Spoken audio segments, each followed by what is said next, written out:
Students, we were on the topic reproduction in animal.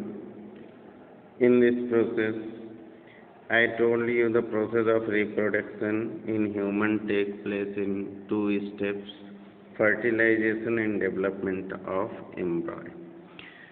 तो हम लोग फर्स्ट स्टडी करेंगे फर्टिलाइजेशन. तो the sperm made in the testes of men are introduced by the penis into woman's body through vagina. जो man की testis में sperm बनता है वो मैन अपनी पेनिस के जरिए वुमेन्स की बॉडी में वेजिना के अंदर डालकर वेजिना के द्वारा अंदर डालता है.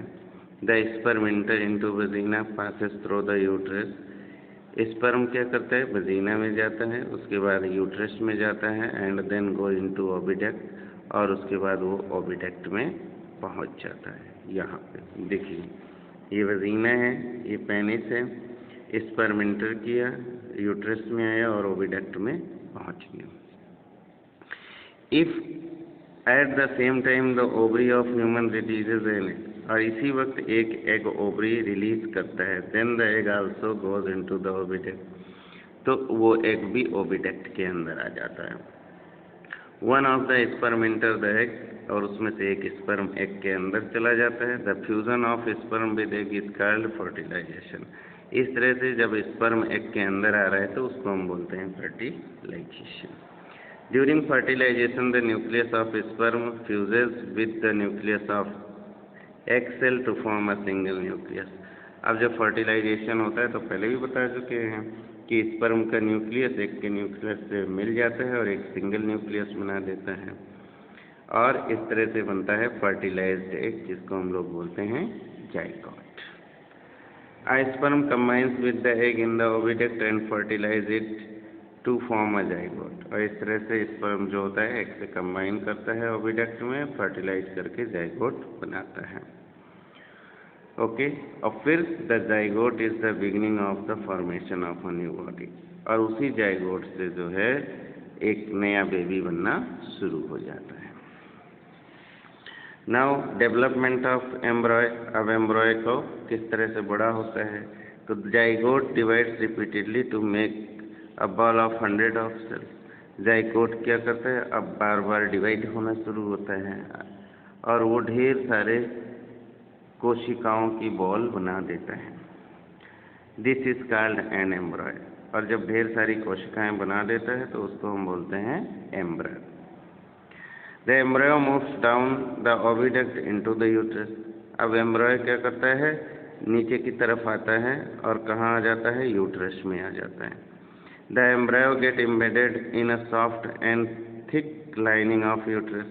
और ये जो इसकी लाइनिंग होती है यूट्रस की बहुत ही सॉफ्ट होती है, मुलायम होती है और थिक मोटी होती है, वहाँ पे जाके फिट हो जाता है. दिस इज कॉल्ड इम्प्लांटेशन, और इसी प्रक्रिया को हम इम्प्लांटेशन कहते हैं. When the embryo settle down in the uterus, the woman is said to have become pregnant. और जब ये एम्ब्रॉय जो है यूट्रस के अंदर बिल्कुल आके बैठ जाता है, फिक्स हो जाता है, तो बोलते हैं कि वुमेन प्रेग्नेंट हो गई है. Okay, the एम्ब्रॉय start growing into baby. अब एम्ब्रॉय यहाँ पे बेबी में बड़ा होना शुरू होता है. एम्ब्रॉय get food and oxygen from the blood vessel in the lining of the uterus. अब एम्ब्रॉय क्या करता है? फूड और ऑक्सीजन दोनों ही जो ब्लड वेसल्स होती हैं यूट्रस में, उनके जरिए वो लेता है. The cells of embryo begin to form special group that develop into different tissues and organs of the baby. अब जो एम्ब्रॉय की सेल्स होती हैं वो स्पेशल ग्रुप्स में डिवाइड हो जाती हैं, अलग अलग भागों में डिवाइड हो जाती हैं, जो कि अलग अलग तरह के टिश्यू और बेबी के दूसरे अंगों को बनाते हैं. एम्ब्रॉय is an early stage of developing baby.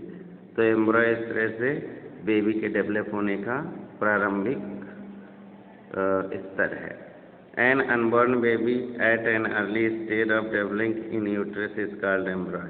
तो इस तरह से कि वो अजन्मा बच्चा जो अपनी प्रारंभिक स्थिति में होता है यूट्रस में, उसको हम लोग एम्ब्रॉय बोलते हैं. The body features of unborn baby are not much developed. तो जो अनबॉर्न बेबी होता है उसका बॉडी फीचर बहुत ज़्यादा डेवलप नहीं होता है, उसका शरीर बहुत डेवलप नहीं होता है एम्ब्रॉय के स्टेट में. The unborn baby remain an embryo in the first 8 weeks of pregnancy.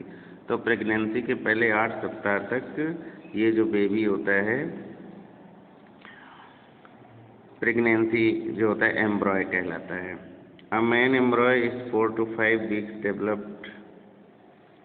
ये जो एम्ब्रॉय है 4 से 5 वीक का डेवलप्ड एम्ब्रॉय है, जो आपको फिगर 9 में दिखाया गया है. तो फिगर 9 का 4 to 5 वीक यानी 4 से 5 सप्ताह के बीच का एम्ब्रॉय है.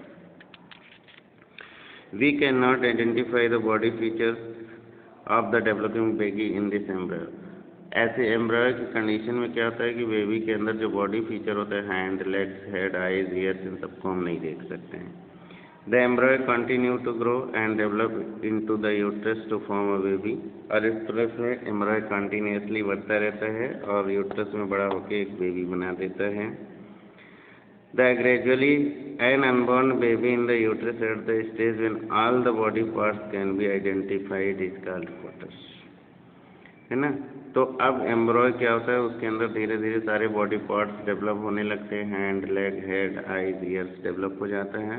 और इस तरह से जो अनबॉर्न बेबी यूट्रस के अंदर रहता है, जिसमें सारे बॉडी पार्ट आइडेंटिफाई हो जाते हैं, डेवलप हो जाते हैं, तो उसको हम फोटस बोलते हैं. A human embryo become a fetus after about 8 weeks of pregnancy. और 8 हफ्ते की प्रेगनेंसी के बाद ह्यूमन एम्ब्रॉय फोटस में बदल जाता है. From about 8 week until birth the unborn baby is called foetus. अब 8 वीक से लेके जब तक बच्चे का जन्म नहीं होता है उसको हम लोग फोटस बोलते हैं. It take about 38 week from the fertilisation of egg to the formation of fully developed baby. तो एग के फर्टिलाइजेशन होने से बेबी बनने में 38 वीक का समय यानी 9 मंथ का टाइम लगता है. When the development of the fetus into baby is complete, the mother gives birth to the baby. और इस तरह से जब फोटस बिल्कुल कम्प्लीटली डेवलप हो जाता है तो माँ बच्चे को जन्म देती है. The fully formed baby come out of the mother's body through vagina. और पूर्ण रूप से बना हुआ बच्चा माँ की वजीना से बाहर निकलता है. And we say that baby is born. और हम कहते हैं बच्चा पैदा हो गया है. This is how human reproduces, giving birth to babies. All of us were be born in this way. और हम सभी इसी तरह से पैदा हुए